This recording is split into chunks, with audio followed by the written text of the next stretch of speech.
Welcome. I'm Angela Harrington, Vice President of Communications and External Relations at Berkeley College. Berkeley College has been transforming lives for 90 years, and we're so proud to be a sponsor of the NJBIA Women Business Leaders Forum.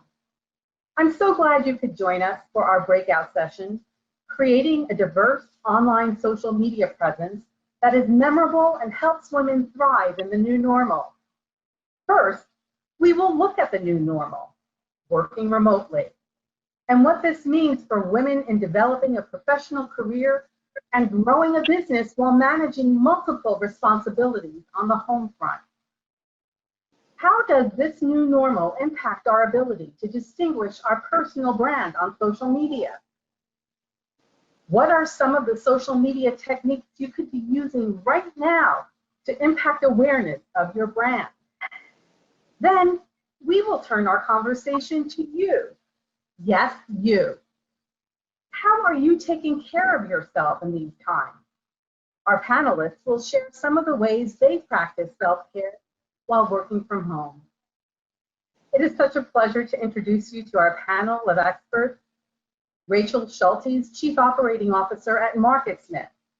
Felicia Thompson, Entertainment Agent, Berkeley College Professor, author and brand strategist. And Adele Wilson, America's Celebrity Media Coach and best-selling author. Welcome, ladies. Hi. Thanks for having us. It's so great to see you all. And as you can see, we have such unique brands in each of you here today. And so I want to start with a brief introduction. Tell us about your journey and your professional role. We'll start with you, Felicia. Hi, ladies. Hi, Angela. Thank you so much. I'm so excited about this panel and just sharing information. I am a full-time professor at Berkeley College in New York City. I've been teaching for the last 19 years, I think. Yeah, let me do the numbers. 19 years, teach business management, some marketing, strategy, leadership. I have a very diverse teaching platform. But at the same time, I've been an entrepreneur for the last 18 years as well. So my business is, it's in entertainment. I started out in music management. Then I kind of transitioned. I didn't transition. I added on training, consulting, strategy, helping entrepreneurs. And now my business really does focus on, there's the entertainment piece, the education piece, and the empowerment piece. So I do work with artists, but I also have now I'm dibbling and dabbling in TV, film, production, along with helping people build and create and cultivate their brand. So that's my passion. And just a side note, I just finished my second book called The Resilience Factor. So I'm excited about that. It's going to talk about my journey and as a woman, just in the world, and being a breast cancer survivor as well. And I don't know when it's going to come out because, we're in the coronavirus era. So, I just may put it out around the holidays. I don't know. So that's me. That's great, Felicia. And we could use a lot of resilience during these times. So I can't wait to read your book. Amazing. Thank you. And next we'll go to Adele. Adele, tell us about your journey. Thank you so much for having me. I'm Adele Wilson. I am a celebrity media coach and marketing strategist, and I teach entrepreneurs and professionals how to present with power, poise, and style on camera, get booked on TV and media, and become a celebrity or thought leader in their industry. And so I'm really happy to be with you this afternoon. And I will tell you that a little bit about my journey. It's a bit eclectic, but I'll try to give you the short version. I started out as an actress, and then transitioned into corporate training. Or I shouldn't say transition, I should say, like Felicia, I added on corporate training. And so over the years, I have taught 14,000 professionals, and I also added on acting coaching. So I was a coach, an actress, and a corporate trainer all at the same time, a working actress in New York City. And after that, I decided to start my company, and it's I'm the founder of Celebrity Media Group, and it's a marketing and media agency. And it's what we do is we really try to brand professionals and entrepreneurs as experts, go-to experts, celebrities, subject matter experts. You can kind of choose the verbiage in their industry or in their niche, and to help them kind of elevate their brand, grow their business, and attract better quality clients or patients. So that's me, and I'm happy to be here. That's fabulous. And we'll be getting more into those celebrity secrets in a short while. And Rachel, you're next. Tell us about your journey and how you made your journey and your way to MarketSmith. Sure. Thank you so much for having me today, Angela. Nice to meet everyone. My journey actually started as similar actually to what you said, Adele. I started as a singer. And I'm a professionally trained opera singer. And then I decided that I needed a career with a little more stability. So I shifted into business, and I was a dual major. And when I came out of school, I started working with the big food and wine festival organizations. And I was doing sponsorship management there. And I really learned that I loved dealing with clients. I was very organized and process driven. So most of my career was spent in agency life, managing client relationships. I was always brought in when there was a crisis. I'm able to calm the room and forge a path forward. And then several years ago, I shifted really into a more operations role. And at my prior agency, I was able to lead a division really and revamp the way their process and procedures were working and make them significantly more profitable. And that's really what led me to MarketSmith and the Chief Operating Officer role there. I've been with MarketSmith for about a year, and I work really closely with the rest of the executive team in order to put operations and process in place so that we can really scale over the next few years. And we've seen a tremendous amount of success already, and I'm very excited to continue with that. Fantastic. Thank you, Rachel. And, you know, it's interesting how each of you have a piece of entertainment in you with your career. So, and we didn't plan for that, right? It just happened to come together with this channel. So I'm excited about that because I feel that those elements and the work ethic and the expertise that you bring to the entertainment industry in your roles has a lot to do with branding, being social media. But first, let's start with the new normal and what the remote environment looks like for each of you. Rachel, we'll begin with you. Sure. So I am a mother of 2 young children, 8 and 5. So for me, the idea of having a remote work life actually sounded like a nightmare. But it's proven to be one of the best things that's ever happened to me professionally and my family. It's really been a breath of fresh air. I am a workaholic, and I would work really long hours, and I like to finish things at the office. So being able to be home now, I can take breaks, have dinner with my family. You know, if my kids are riding their bikes and skin their knee, I can fix that and go back to work. And to be honest, I think it's brought all of us closer. And it's really made me more productive at work because I'm happier in my personal life too. So I hope that this new normal is lasting. It's really been wonderful for me and my family. Adele, the remote look for you. Yes.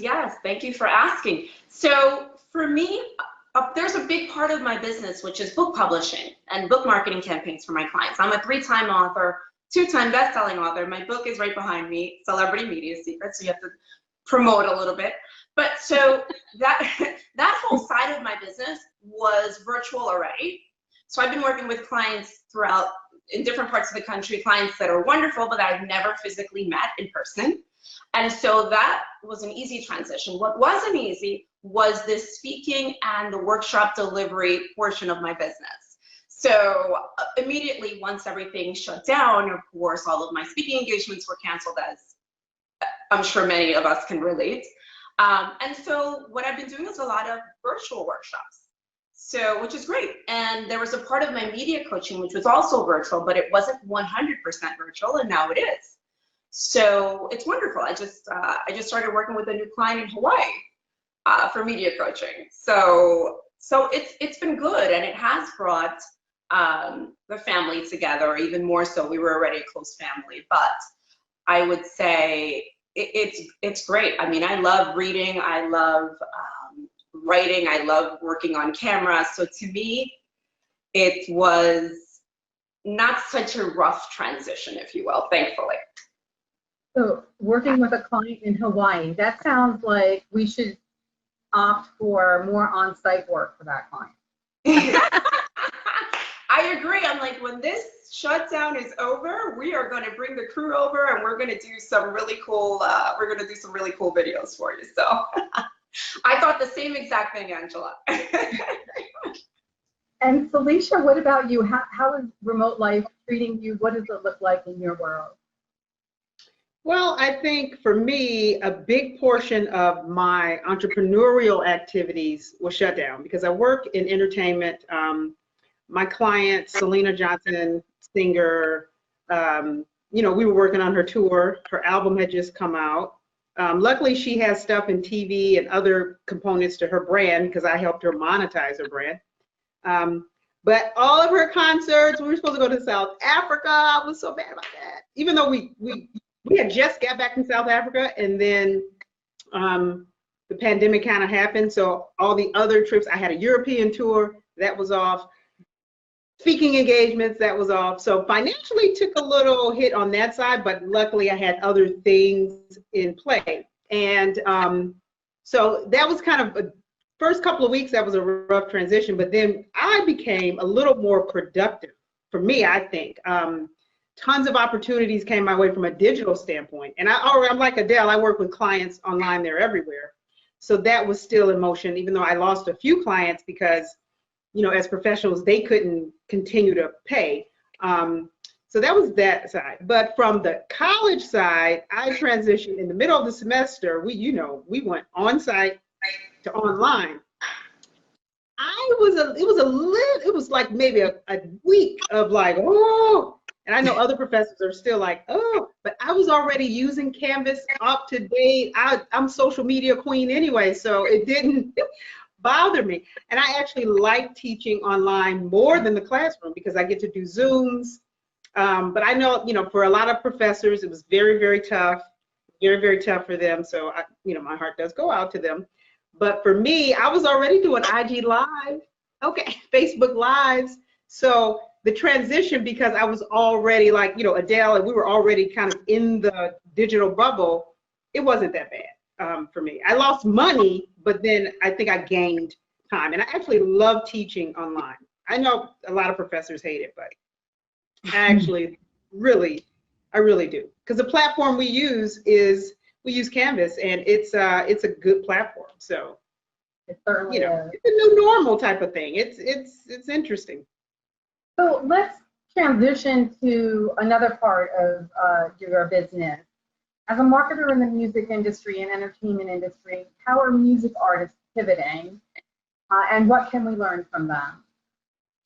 And because my client, Selena, who's also my sister, by the way, so full disclosure, for her, her talk show got canceled, Sister Circle, it was on TV1, but then 3 weeks later, she got another talk show. It's digital, it's through Fox Soul, their new network for African-American culture. And so what I've always said this, and I used to preach this to artists, not even just artists, and Adele knows this. I've been preaching monetize your brand, have 3 to 5 income streams way before the pandemic. So what I'm seeing is that a lot of artists, and here's the thing, Rachel knows, she's a singer, okay? When you take away that ability to sing and not go on stage, a lot of music artists are suffering from depression. They feel like, okay, what is my brand right now? A lot of them have not been able to cope or adapt or shift to this new environment. And I think we lose sight of just society in general. I think we lose sight that the entertainment industry took a major hit. Like, imagine you'd be able to go to your concerts and it's over, and now you can't go to concerts. Some states are doing the drive-in concerts and stuff like that, outdoor, drive-in concerts. But I'm seeing a lot of artists not being able to adapt. Now, I am seeing artists, you know, Selena, who I work with, and then other artists, they have started to do digital concerts. Selena just did a digital festival. There's a platform called Stage It, where you can have your fans come in and pay $1 to attend the concerts. You know, they're starting up TV and film productions again. Tyler Perry Studios opened up. A lot of Hollywood studios are opening up under like strict guidelines. Everybody's wearing a mask. So they're slowly starting, but a lot of actors lost jobs. Entertainment industry got hit really bad, Angela. Like, so for me, I'm sitting back and I'm like, how they're going to need consulting, coaching, prayer, therapists, because a big part of who their brand was is now, I don't want to say taken away, but it's been diminished. And it, you know, artists love that, go on stage, get that immediate feedback. So some people are handling it well, but it's a good case study for certain. I'm going to write about it very soon. I think I should write about it, but it's interesting because it's just, I mean, we could go on and on, but I don't want to, you know, take up too much time. It's interesting watching the different platforms pop up. So a lot of artists are trying this OnlyFans thing, which is it's a little weird platform. More of them are getting on TikTok, you know. So I see them trying to get into social media a little more, and that helps, you know. There's no quick fix or solution to Right. pivoting in certain industries or in any industry, especially the entertainment industry. But once you find a solution, you need to move quickly, and you need to adapt and pivot to survive. And so that seems where we're at in our society in general, at all levels of our society. Yeah. But in terms of celebrity, Adele, as a media coach, you work with entrepreneurs to brand themselves, and you're a celebrity go-to expert. So you're teaching others to become celebrity go-to experts.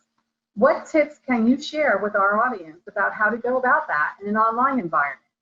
Absolutely, that's a great question, and I won't go through the 7 steps that I offer in my book and that I do in my workshops with my clients, but there's a few key things to keep in mind.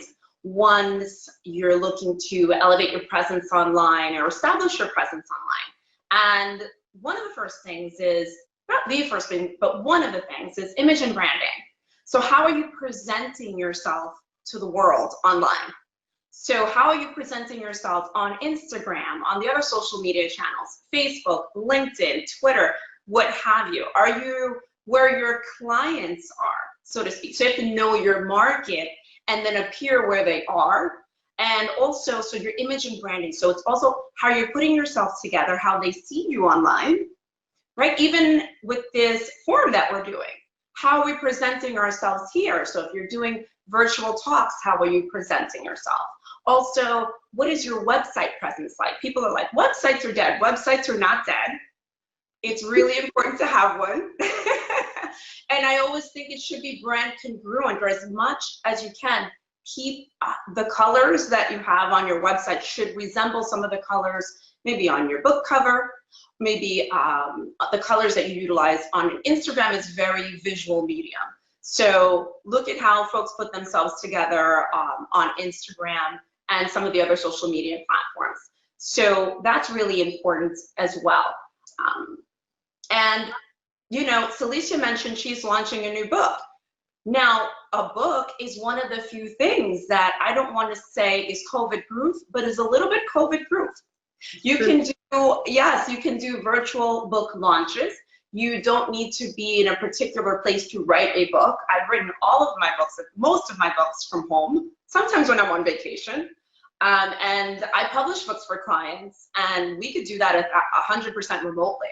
So that is one way to establish yourself as an expert and to kind of get that moving, because you can establish yourself as an Amazon author, and you don't need to leave your home to do any of that. And so that's really important to think about. And so there's a lot of other things, but those are some of the key components that I think about. Well, I love the fact that that Felicia just happened to drop the fact that she's written her second book with our celebrity book author and promoter on the panel. So I'm hoping the two of us together after. Yes.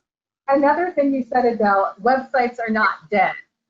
Let's take it over to Rachel. Your website is your storefront. Maybe you could talk a little bit about how you build and sustain an audience, not only on social media, but also through your website. Talk about how women can really leverage those forums to promote their brand. Absolutely. So as a full service agency, we look at all the different tactics and channels you can be in. Digital and social are hugely beneficial because of their targeting capability and their organic feel and real-time nature. But your website is your storefront. I love how you put that. And interesting enough, we actually as an agency just went, I am more intimately involved with this than ever before, right? And we've done this for our clients over and over. But it's very interesting when you're working on your own personal brand. And for us, it was very much about taking a step back and defining what we sound like, what we look like. And we really wrote almost like a casting bio for who we are. So that way, each deliverable, whether it be social advertising or organic posts or blogs or our website, it all had a common thread. And if you go to our website, you'll see we really have a vernacular that we use consistently. And I think that's really important.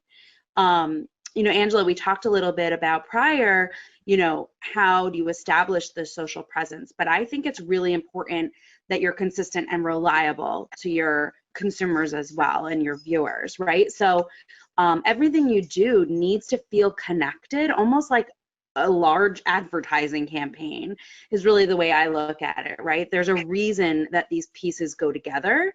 And if it feels disjointed or is not consistent, then you will lose your audience. So it's really important that it's all a story and feels like it's there for a reason. How do you go about even, Rachel, I think you brought up some really good points about the consistency and reliability. It seems like it's such a crowded space, even with selecting the proper social media channel that you should be promoting yourself on or promoting your business on. How do you select the right social media channel? And there's such a thing as overdoing it in the sense of you want to be on Instagram, you want to be on Twitter, you want to be on Facebook. Is there such a thing as overdoing it in terms of too many social media channels? So that's a really great question. And I think my answer might be slightly different because I look at it from a brand, meaning like a consumer-based brand versus a personal brand in the business I work in, right? So one, I don't think you can overdo it in social, and I think we'll all probably agree on that. But the diversity in content is important, and each platform has a purpose. Right. So for instance, for our own marketing, you know, we have a content calendar and certain things go on Instagram, certain things go on Facebook, certain things go on LinkedIn, because that's a very important tool for us. You know, we haven't really dabbled in the TikTok world as an agency yet for our brand, but I certainly have clients doing it. Right. And so there is a place and time for each of these channels. And I think understanding that and having a plan is what's important. You can't just create a piece of content and post it in a minute without thinking about why are you posting it, where is it being posted, and what do you want from it, right? Are you just looking for eyeballs, or are you looking for people to engage? Are you looking to drive sales? Everything you do should have a KPI, key performance indicator, attached to it. And that goes from, you know, traditional advertising, television and radio, all the way through social media. So give me an example of a KPI, key performance indicator. Sure. So in social, you could be looking at your reach. You could be looking at your engagement, which would be your likes, your comments, your shares, or you could be driving to a landing page and maybe you're looking at website traffic. So it really depends on what the initiative is. Talking about content, Adele, how important is video content, and what tips can you share on how to develop quality video content? Great question. Video content is hugely important. It's one of the reasons why I am a media coach, because, and it just so happens that COVID has thrust upon everyone this idea of, guess what, whether you're comfortable on camera or not, this is how everyone's conducting business, right? Yeah. So now this is just how it is. And by the way, I don't think it will ever go back 100% to what it was.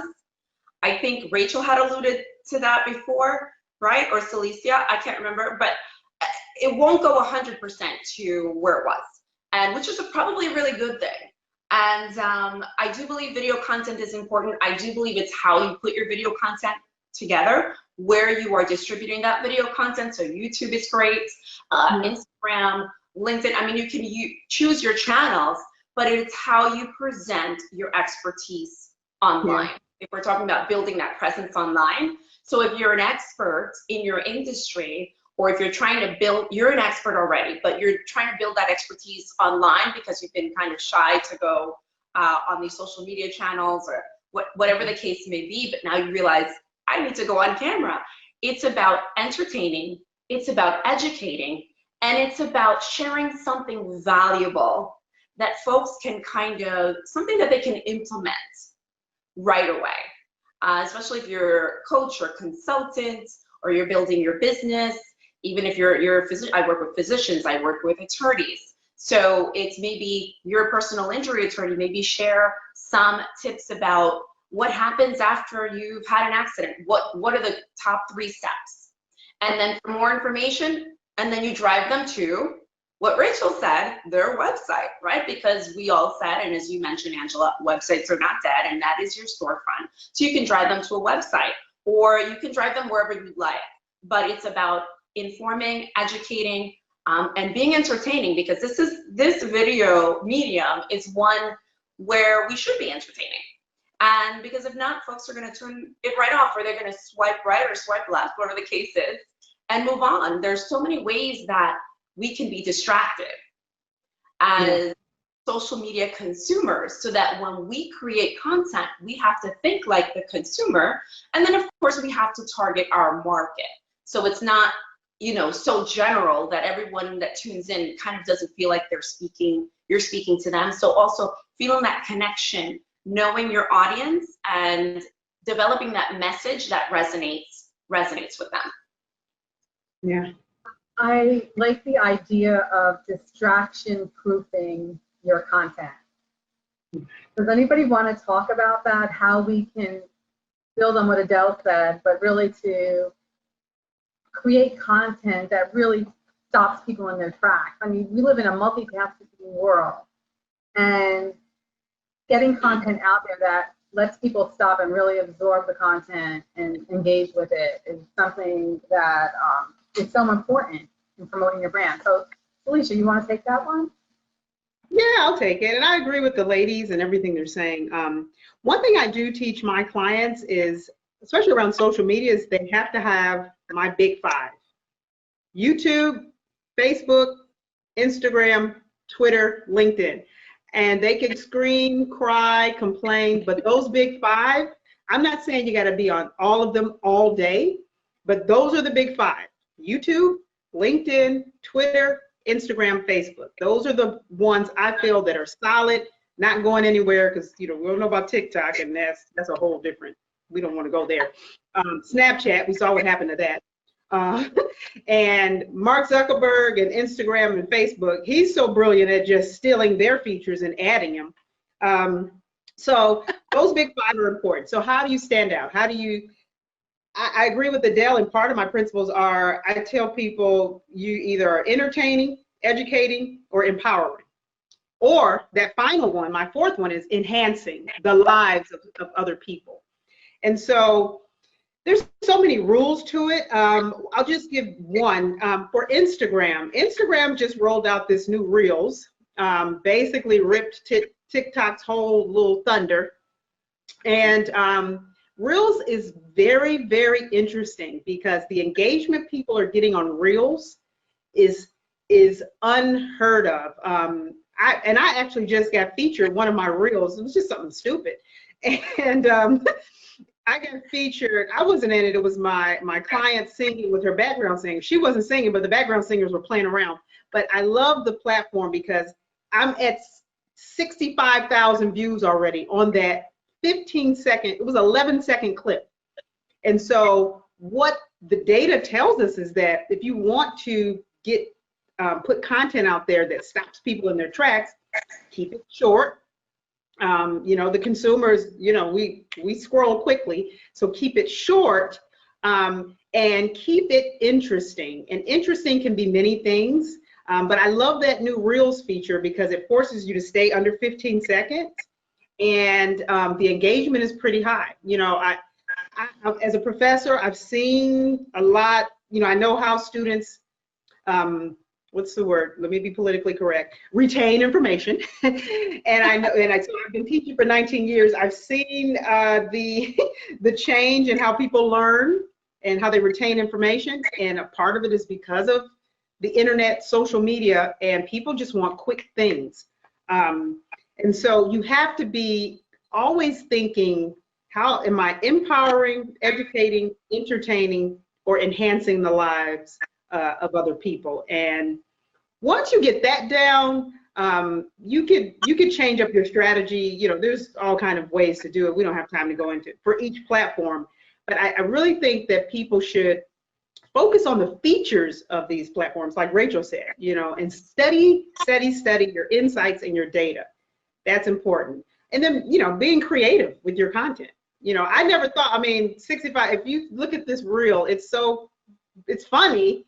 But it's like what people, and everybody's on there laughing, and I'm like, this is so stupid. It's 11 seconds of the background singer singing a song in like real high falsetto, and people are just like, ha, ha, ha. I'm like, that's what y'all think is funny? But I just posted a whole 3-minute IG TV video about your brand, and you don't even care about that.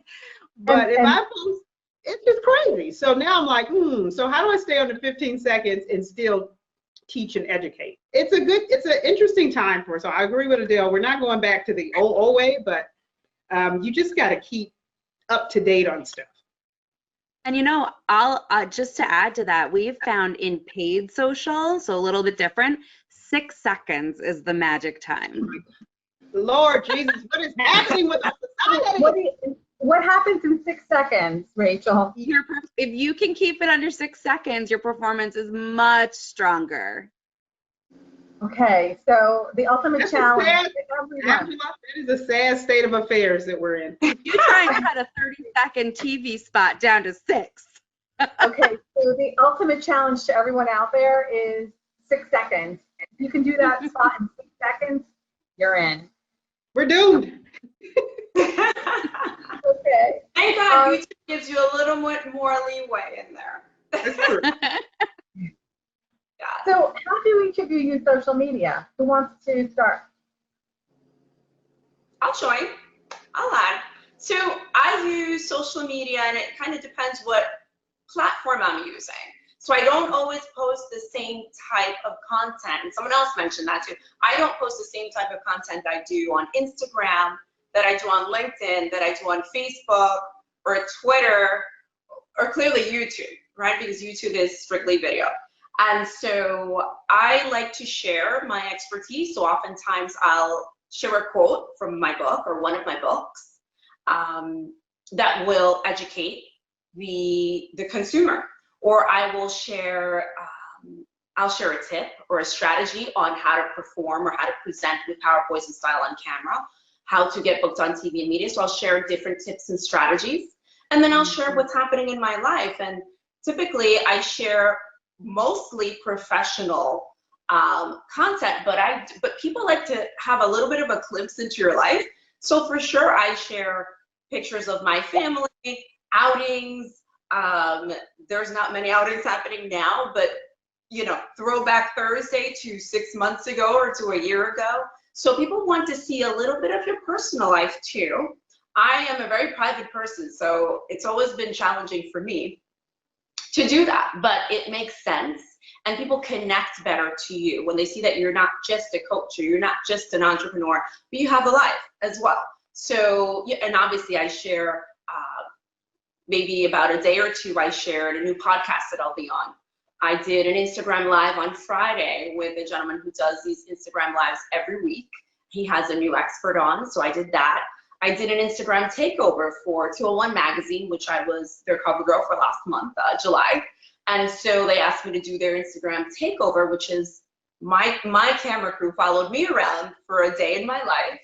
And I shared that. So we shared that on Instagram, and it's actually on my YouTube channel as well. So I think it's about showing variety and letting people into your life a little bit as a professional, and sharing valuable content. I can't emphasize that enough. Not throwaway content, but something that can, as Celicia said, enhance their life. Something that is impactful, something that is content driven or value driven, that they can take away. Like if they read one of my strategies, oh wow, I can do this today. Yeah. I think that's very helpful. Yeah. Rachel, would you like to take that question next? How do you use social media? Yeah, so I, from a professional standpoint, really focus in LinkedIn. That's really where I present myself professionally, right? So I will create content that's my point of view on certain trends that are happening within the advertising space, marketing. But I definitely agree that, you know, peppering in a little personal is really valuable. I did a piece on, you know, take your kid to work day. And so I was able to share the experience with my son. And that got so much engagement on LinkedIn, right? So I agree that people want to know a little more about you. They want to know you're human, and that you have challenges and struggles. For me, Facebook and Instagram really are more personal platforms, but I'm not representing myself as an entertainment brand. I love though following people who do. So I have many coaches that I follow and use their inspiration in order to start my day and keep my company moving. So I think it is very important, really, that from a personal perspective, when you're on these platforms, that you find people that inspire you so that you can continue to grow. Yeah. Felicia? And I agree with that. Yeah, I agree with all of the ladies. It's weird for me because I feel like I have 4 different personalities. On LinkedIn is my professional professor personality, because you never know if like Michael Smith will see something, that's the president of Berkeley College, or Miss Angela, or any of my students. So I am on my best behavior on LinkedIn. And on Twitter, I am super duper political, and because, you know, we won't even go there, but I will retweet things of interest. So that's where I will talk, well, not even, you know, that's where I will retweet things that I'm interested in, usually in like the healthcare field, healthcare industry, education, the economy, you know, and you can tell by the accounts I follow and that follow me. So, you know, you can kind of tell, oh, what side she's on. And I'm okay with it. Instagram and Facebook, I use more for personal and business. So on Instagram, you kind of, if you land on my page, you do get a very diverse look at my personality. But I also a little careful on Instagram. A lot of my workouts that I share, I have a lot of students that follow me on Instagram, so I got to be mindful of that. Berkeley follows me on Instagram, so I got to be mindful of that. But I share a lot of like my personal and professional stuff. So stuff of my clients, my workouts. I'm very big into like sharing my workouts to help inspire people. And then Facebook, again, another personality, because that's like a lot of my college friends, high school friends. So I do, and I have 2 Facebook pages. So my personal, which has a lot of people like following me. So interesting, because my Facebook page, I have 2. I have a fan page that's like 11,000 people, but my personal page, I ended up having a photo go viral, and the photo was not even me. The photo was Michelle Obama. It's so, I posted it like, oh my God, I love this photo, and it went viral. It has like 200,000 likes, and it's like 100,000 shares. So I ended up having like, I have 15,000 people like following my personal, just off of the Michelle Obama. it's a whole long story, but Okay. Wait, it's just shows you the pop. Yes. I don't have a Michelle Obama story, but I have a Krispy Kreme story. You have a who? A Krispy Kreme story? Krispy Kreme donuts? Oh, I gotta hear this. I just want to tell you, like, what Celicia is saying is you bring another brand into your, like a Michelle Obama is the winning brand, right? And you do make a lot of political posts, and that's somebody who you follow, or just even for inspiration, someone like Michelle Obama. But one day I brought Krispy Kreme donuts to our team in New York, and lots of donuts and Krispy Kreme hats. They wore the hats and had some donuts, and we posted it on Twitter. And we got like more than 6,000 views and a high level of engagement for a work picture with Krispy Kreme donuts. So you just never know on a given day. It shows you. It just shows you. It's that personal side. Yeah, but you're right about that. I like that point, Angela. You're right about Yeah, that. but Like, you bring in, it's important too. It's not just you driving your brand, Yes. but co-branding opportunity. I mean, that was something random. Those two examples are very random. But in terms of like really being strategic about how you promote your brand and entering into partnerships with other brands, that is also another way to elevate yourself in marketing, but also on social media. Absolutely. yeah, and I tell my clients that that's a very good point, because I tell them, sometimes you have to mix it up. And so when you see my Instagram, you'll see me, but you'll see me mixing it up. So, with other brands, so that it's not always like me. And that gives you diversity in your feed. And you're right, same thing on Facebook. Like, I try not to be, it's my page. I actually could do what I want. But I genuinely loved the picture of Michelle Obama, and it just so happened, and all I did was, I don't even know what I said, but, so sometimes you have to do that. I think a lot of people lose sight of that, because it's not just always about you. It's about it's how you also view other brands as well. Yeah. So, Rachel, can you talk to us about some of the resources available to entrepreneurs and individuals looking to build their brand on social media? Yeah, so one of the things I think is really important is, because I believe strongly in planning your social media presence, there are lots of tools to use, but even right in the platforms themselves, they tend to be a little confusing and convoluted. So I think people get a little intimidated, but really they're very simple to use once you kind of dig your fingers in. So for instance, Facebook and Instagram really come from the same platform. And if you dig a little deeper and you find, the creative studio, you can post to both at the same time, you can schedule things. I think it is really important to have an organized presence where you can visualize all the places you're posting and have posted, and understand what worked in different places. So you really need to have some sort of a visualization tool, some sort of an analytics tool to bring it all together. And that can be done. There are free resources, there are paid resources. Really, there's different tools that you can use. And I think, Angela, we discussed that maybe we'll follow up this with some of those tools that people can use and download. And I think it's really important that you find the right platforms that work for you and is what is simplest for you. But in order to do that, you have to be a planner. It shouldn't be impulsive. That's a great point. And I do want to share that following this panel discussion, we'd like to also post some resources that our viewers can use and take away some takeaways from our discussion. So we'll be doing that and sharing information from today's discussion. But right now, I want to get back to the remote work environment. And for those of us who are used to being out in the external world, and so much of relationship building is a part of our business, what are some of the methods you recommend for developing relationships and professional networks when working remotely? Adele, let's start with you.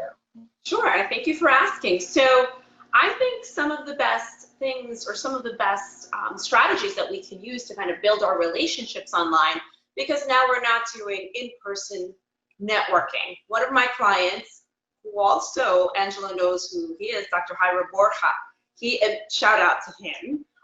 He's the ultimate Right. networker. I just have to say that no matter where he is, in person or virtual, Yes. Tyler's everywhere. He's Everywhere. always networking. And so the book that my company published and we coached him on is called Networking Your Way to Success. And he said to me, Adele, I'm so happy that we launched the book last December, right before COVID, because he's been able to maximize his brand. So now the pivot for him is networking virtually. And so he's been doing a lot of these things that we're doing. And so I think it's also important to join Facebook groups, join groups that are online, I've even seen some meetup groups go virtual. And the other day I've been doing so many conferences now that maybe I would not have been able to do all at once. In 1 week, I've attended like 3 different conferences in 3 different parts of the country, which would normally, one in Miami, one in LA, so normally I probably wouldn't have done all 3. I might have chosen 1, maybe 2. And so with everything going virtual, depending upon which app they're using, I had one app where it really did foster a lot of interaction. And so there were breakout groups, there were meetup groups after the actual talks. And it fostered so much interaction, and many of us have developed relationships just from that. And that was maybe about 10 days ago, and I've gotten so much beginning to develop good relationships with some of the folks that I met there. And so I think that that's really important to do. And once you have the opportunity to not just be like a participant, but chime in, introduce yourself. You know, if you're not an outgoing person, I understand, but I mean, at least now we're all in the comfort of our home. So, but that is really one of the ways to, even despite what's happening in the world, get out there, meet people, and interact and build relationships and see where they can go and collaborate. So that's been working really well for me. Rachel. Yeah, so it's interesting. At the beginning of COVID, I attended a few virtual networking sessions, which really just attempted to be live sessions through a web platform, and they really fell flat. It was very difficult to determine who was the appropriate person for you to network with, what was the value.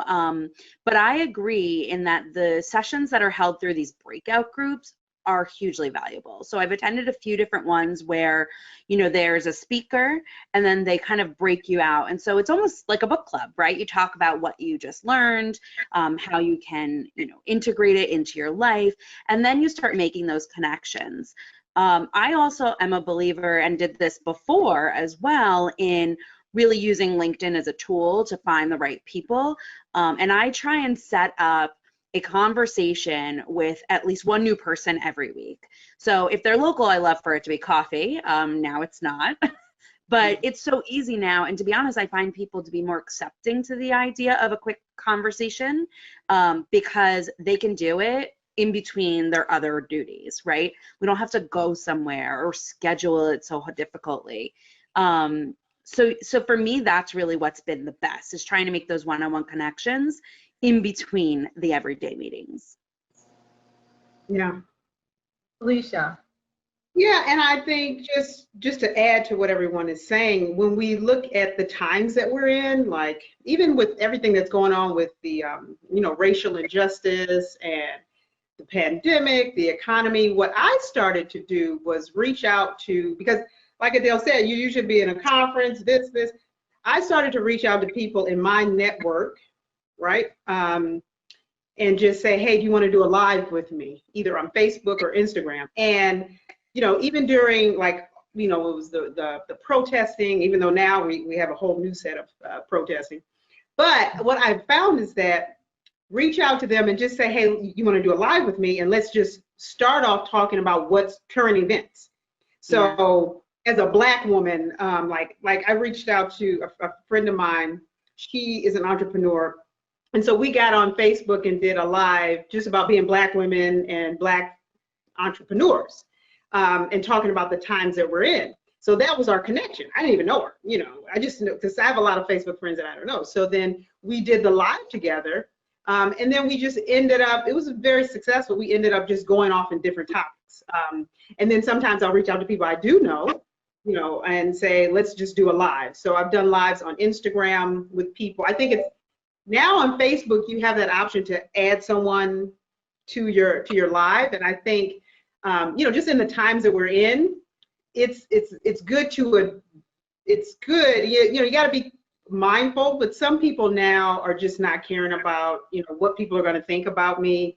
It is good to address certain events. Like, I'm a big sports fan, so the NBA, you know, protesting or sitting out games is like, oh, that's an easy thing for me to connect with, and I'll, you know, I may even go live like this weekend with my, you know, my brother-in-law who's a former NBA player, and just to, you know what I mean, just to kind of, that's a way to also, I was seeing people just jump in the live and then they'll go in your inbox, and so that's a way to meet people, that's a way to reach people, and it also shows that you're human, you understand the time that we're in, you're just not jumping on like, you know, buy my products, hire me, look at me, you know, because, you know, it's a lot of real world issues, you know, that are out there. And that's the thing too, you got to be mindful of that, you know, brand awareness, like it's real world issues. So you're live, you're going on live, you've got to address at some point, and Adele knows this, she probably is going to coach her people on this, at some point you have to address what's happening from a pandemic standpoint, from a, you know, a protest or a racial injustice standpoint, and it's a way to network and meet people in a weird way. I don't know if it's weird, but in a new way. In a new way. The new way, yeah. Paying attention to many of these social justice issues, and a lot of organizations are now holding discussions and forums that you could register for, and you could be in a place that you typically wouldn't be, listening to a diversity panel, for instance, of leaders in business, or a panel on social justice.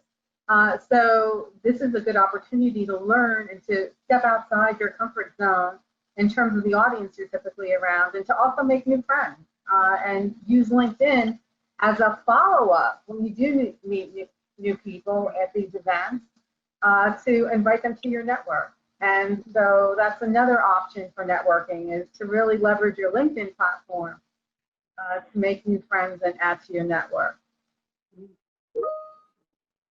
I want to get to some of the challenges women are facing in a remote work environment. What are some of the challenges that each of you have faced that wouldn't have been predicted? And how are you overcoming these challenges? I'll go first. See, the thing is, I don't have kids, so I can't say that. I'm not homeschooling. As a woman, I really haven't encountered, and I'm gonna be honest, I'm unless I'm missing something, besides having a virtual visit with one of my doctors.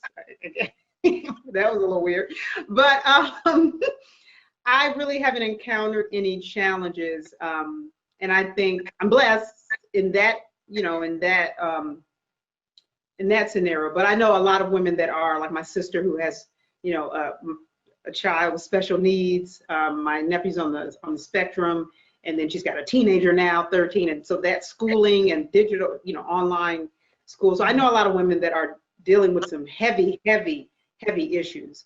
For me, I haven't seen the challenges, with the exception of like your doctor's visits being, you know, virtual in many cases. Sure. Rachel.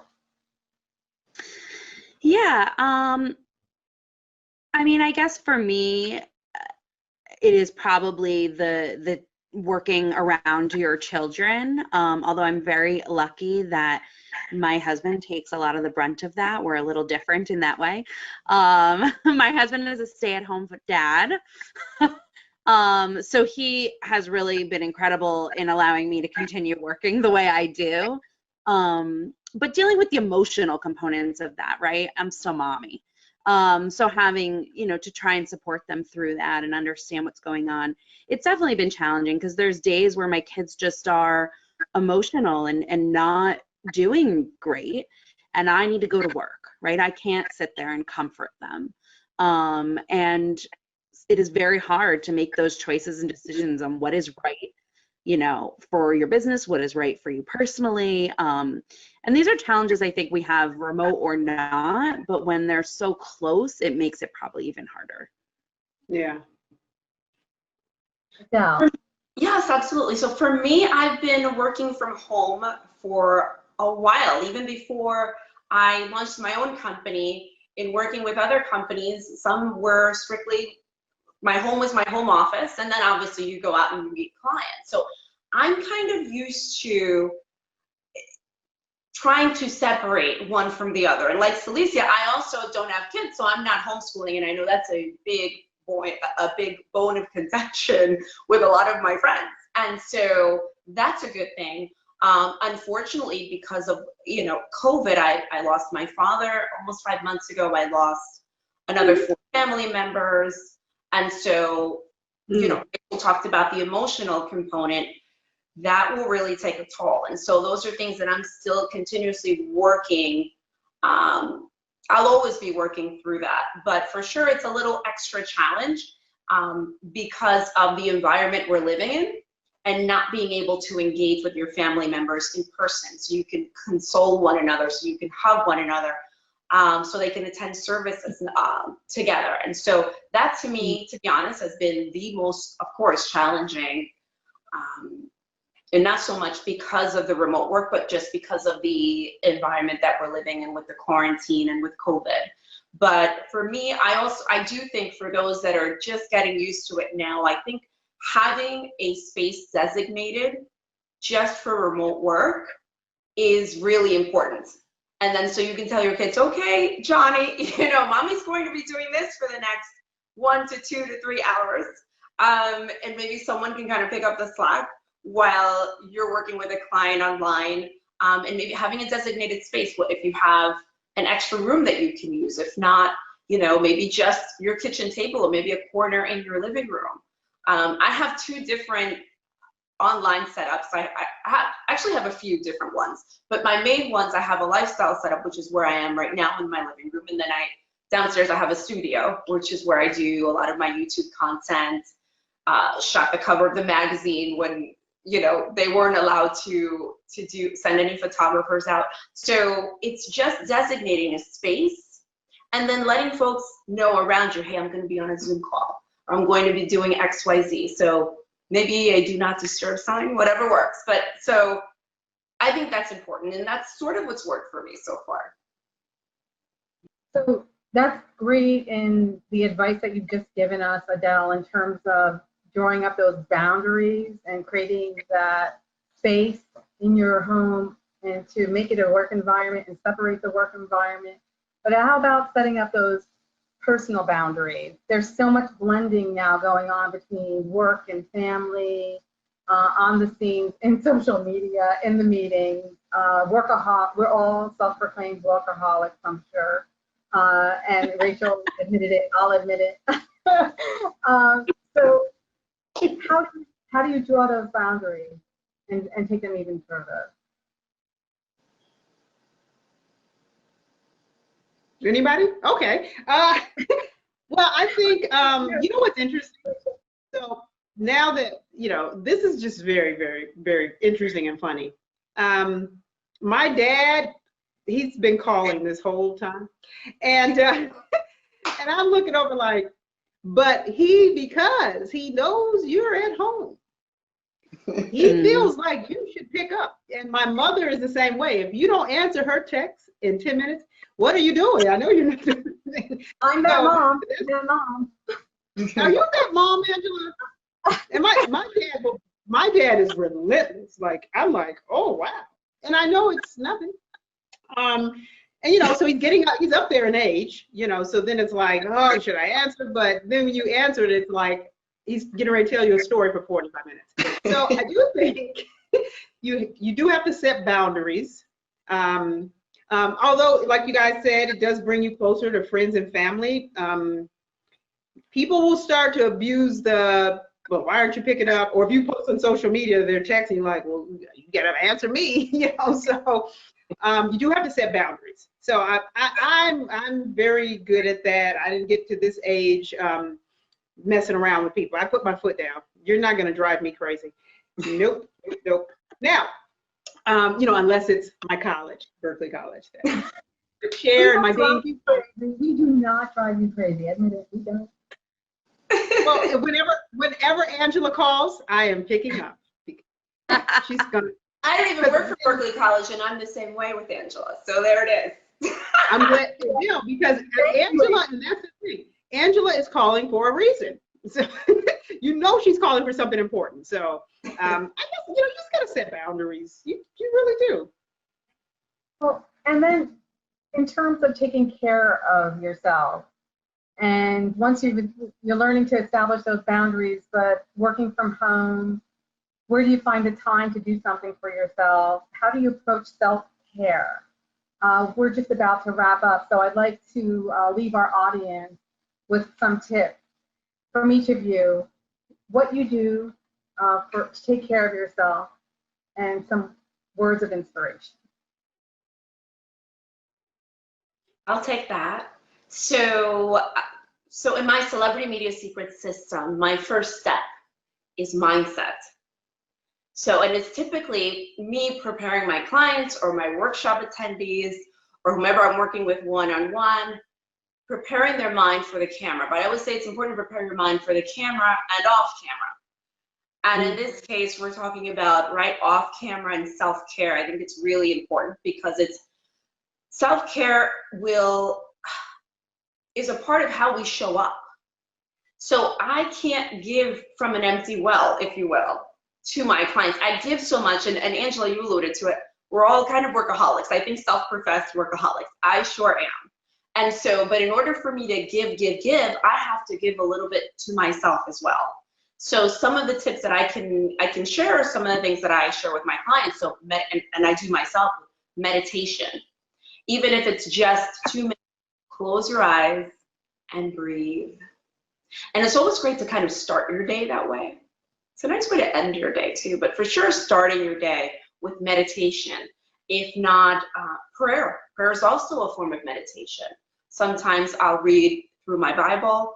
I also have a number of questions that I've been doing since I was in college, and I actually have them inside my Bible. So it's about gratitude. So what am I grateful for? And then kind of sending love to my family energetically. I've been doing this since college, believe it or not. And so depending on how much time I have, I'll go through a whole thing. But if I have 1 to 2 to 3 minutes, it's prayer, it's being grateful, it's visualizing my day. If it's for this forum, I'm visualizing that this is going to be a great forum for us, that we're really going to be helping people and sharing our knowledge, and that people will be congratulating us at the end of this. So visualizing your day in the positive. And I think that's important. Reading great books. Pre-COVID, I used to go to the spa and do my nails and my hair. But That's always a plus. We can't do a lot of that. I have done my nails, like I can say, like dressed in like a hazmat suit, I must say. But I've done it once in 5 months. You can see they're not done. But I did. But I took all the precautions necessary, and thank God they did as well. But these are things that everything else that I mentioned, you can do at home. You can do your nails at home too, clearly. But focusing on yourself a little bit, just giving yourself maybe that 1 to 15 minutes in the morning to kind of set up your day has been what works for me and what has worked for a number of my clients. So those tips are fantastic, and what a great way to live your life. Rachel. Yeah. Self-care. What do you do? Well, so there's 2 things really. One of the things I enjoyed tremendously when I was driving to work was listening to various podcasts and audiobooks. So I stopped doing that for a while because it wasn't in my daily, but I really started to put regular books back into my life. And I love it. So I do a lot of reading. I think reading is incredibly important to continue, growing. But I also have started to I've missed the spa, like Adele said. So I've started to do a lot of face masks, and I've been really into skincare. And I've been making some of my own masks and trying different brands and sharing them with my friends. We'll drop them in each other's mailboxes. And that's been really enjoyable for me. It's been a way to connect with my girlfriends a little bit through this. And also just try something new. It's never been something I've been really into. And I've really enjoyed it. Very nice. Alicia. Okay, well, everything everybody else said. And then I'll just add to that, for me, I have to work out at least 5 to 6 times a week. I'm always on a diet, one of those people. Over the last 4 years, 4.5 years ago, I lost 70 pounds. So I try to keep that off. I got another 15 I'm trying to get rid of. And I teach this and tell my students and my clients, it's like health is wealth. So in order to build wealth, you have to be well. And being well is eating, sleeping, working out, mindset, and exercising. So that's what I do. Like, I like to lift heavy weights. I'm crazy like that. But I like to work out, and that's like my self-care. And it's an endorphin boost your mood. But that's my time. I just worked out right before this. So that's a big piece to me. And I think it should be for everyone. I'm really big on health and wellness, especially as a breast cancer survivor.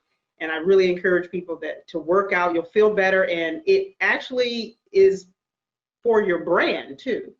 When you talk about it, when you think about it. So that's my thing, is the gym. I'm one of those people. I obsess over it.